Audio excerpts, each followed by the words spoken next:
What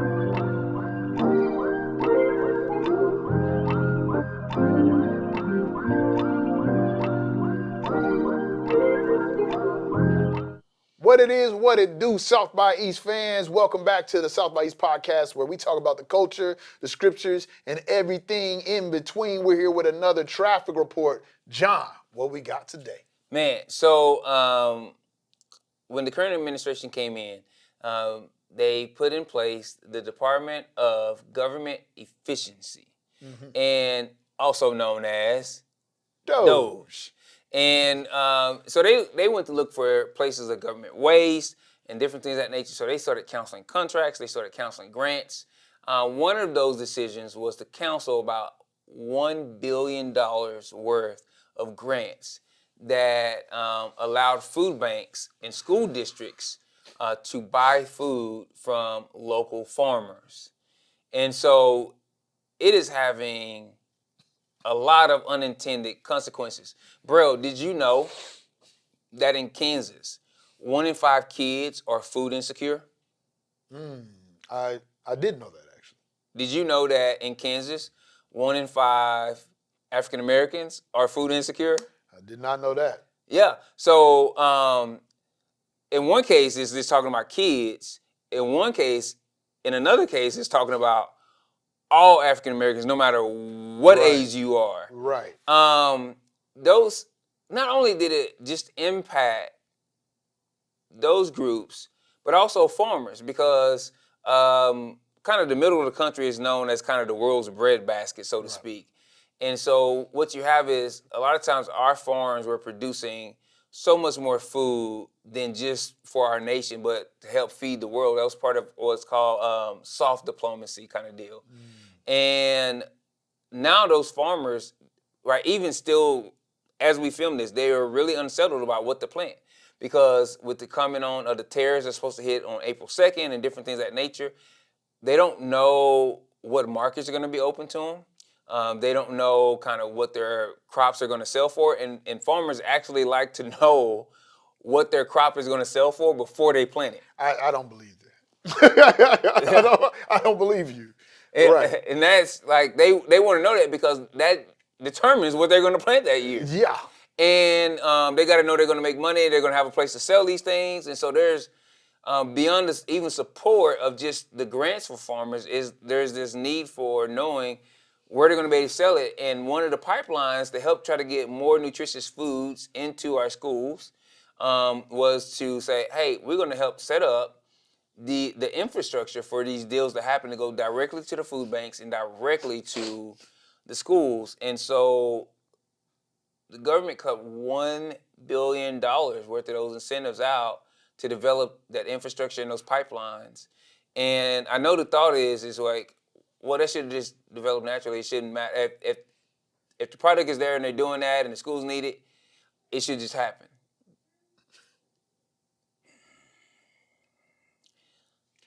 That's not how the world works.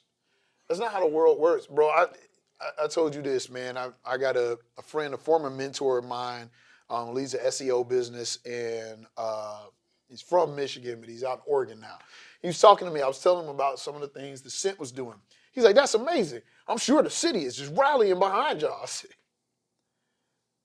no, not always. And he was like, what in the world? Why? And we started talking about just different issues happening all around the country and how we would see people with solutions, and yet those solutions would not get adopted, or they take forever to get adopted, or to expand and move widespread. And I was like, man, I am convinced. I'm like, after working with a litany of organizations and grantors and different pieces of government, I'm like, man, I'm convinced that there are 3 main things that just stop progress from happening overall. These aren't the only things, but these are 3 main things. And I've told you this too. Laziness. I don't want to write the check. I just don't want to do the work that's necessary for this other person to eat, even though I have the resources. Greed. I would rather have more, so I don't want other people to have more, even if it means that they're impoverished, even if it means they starve and die, because I want to continue to grow whatever my thing is. And incompetence. I'm in a position, but I'm not qualified to do the job. And my issue with Doge, man, my wife is from a small farming community, and a lot of people in that community would be big supporters of Doge and what's happening in this administration. And I keep waiting for the reports to come in when things start hitting those farmers, and they go, we didn't ask for this, which we keep seeing happen in pockets all around and I'm like, man, I feel so bad because I know it's coming. I know it's coming. And it's like the way that Doge is operating is with a high level of incompetence. They're constantly using a machete to do things that require a scalpel, or trying to do things like balance the budget, which isn't even part of the branch of government that they extend from. It's like they are so far out of their depth. And so they just keep making, I'm sorry, stupid decisions. But here's the problem is, if you see a lot of the early tactics were eliminating the local office. They just saw we have buildings and power and utilities and stuff that we can save if we just cut that out. What they miss is what having proximity, having people in proximity to those different things give you, and it gives you perspective. To let you know, if you make this decision, here are the consequences that you don't necessarily see immediately. This is the one that maybe doesn't register on the line, but this is what you're missing that could be impacted, right? And so that's just a part of some of these things, and it's we live in the most connected world we ever have. But we live also in the most ideologically isolated world that we ever have. Expound on that.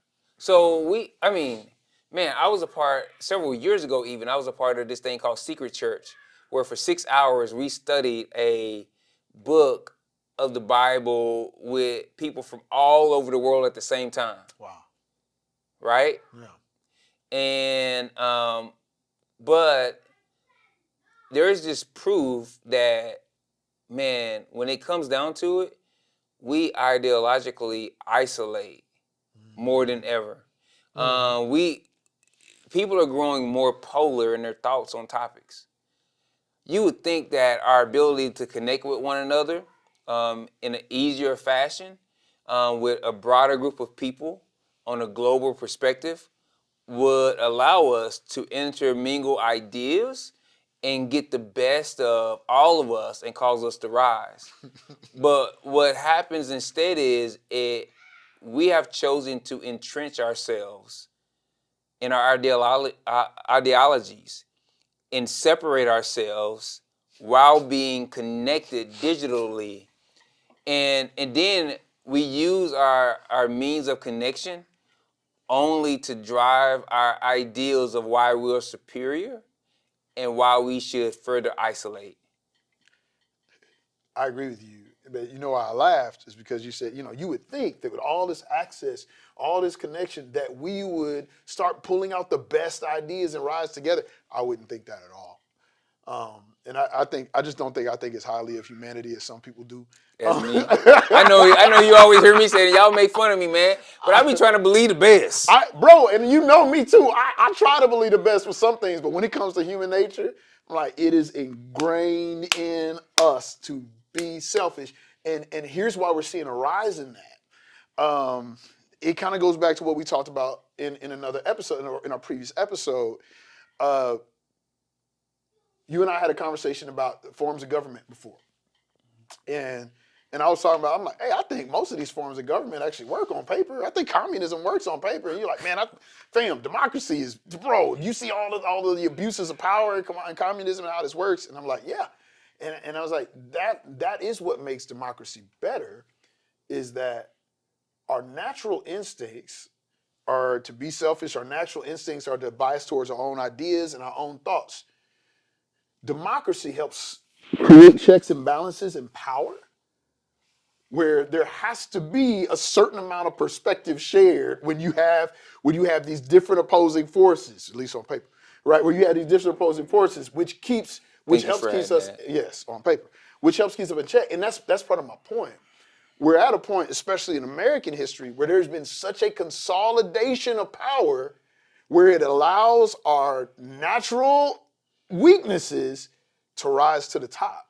And that's what we see with Doge. We see this crazy confirmation bias. If I thought it, it must be true. If I don't see that there's an issue here, then this must be the solution. If I see this as wasteful, then it must be true. And there's no one able to check because the power is so out of balance.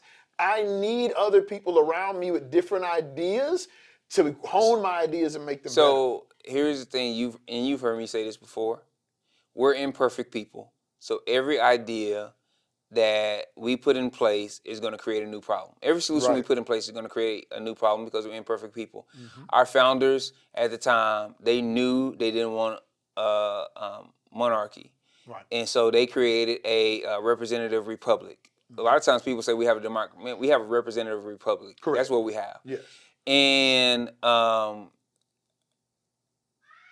here's what's really funny about that is that they thought one of the checks that they thought was going to hold balance in power or power and balance was the ambition of one branch against the ambition of another.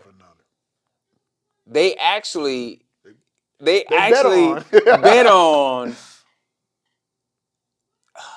the pridefulness of individuals as this is the ultimate check. Yeah. Because you're gonna always have everybody always wants to be the greatest. Yeah, everybody wants to look out for themselves. That's one thing. Everybody wants to be the greatest, and because of that, that's gonna be the check that we need, so we don't have to put anything else in power. Yeah. And what we've gotten to now is there's a figure that looms so large that actually, here's the deal. It's an imbalance of power. I don't know if you can call it humility, but they have made it to where their presence looms so large that it actually checks the ambition of all the other people in their party. Yeah. It's it's the evolution of what the founding fathers were betting on. And we see this is the new problem. So the challenge that we have now is saying, okay, our founders did the best they knew how with what they knew. With what they knew. And we have reached a new point in our history where we can no longer put all of our chips in the basket of ambition checking ambition. So what do we do next? And I think this is a pivotal time in our history too, because one of the solutions that I see people trying to bring up is, okay, then we have to we have to overpower the looming figure. I don't think that's the way to go, because you're going to end up with the same problem, which is no person is going to be the perfect president, the perfect leader. No. You have to have a balance of power. That's as sad as it is. That's why nuclear weapons work. Because if I know you got nukes and I got nukes, neither one of us can nuke each other because self-preservation will stop me from doing that. Yes. So the fact that we both have unbelievable destructive power keeps us in balance, keeps us safe. I feel like, though, that's making the same mistake that our founding fathers made. And that's what I'm saying. That's why I'm like, I don't think that's the solution. Yeah. It can't be the solution, because then you're always going to be trying to topple. And in between, whoever this person doesn't see, whoever their perspective misses, they're going to fall by the wayside. Well, my deal is the whole I got nukes, you got nukes, so we won't nuke each other. It works until you get somebody that says, I'm not really concerned about self-preservation. I'm just going to nuke you anyway because I'm mad enough. True. Yep, that's true. And so I think this situation we're in shows more than ever the need for a heart change. And so, but what says you? The only thing that gets us to slow down enough to really look at the unintended consequences of our actions is heart change. But we want to hear from you. Let us know in the comments. Send us messages. And we'll see you next time in the intersection.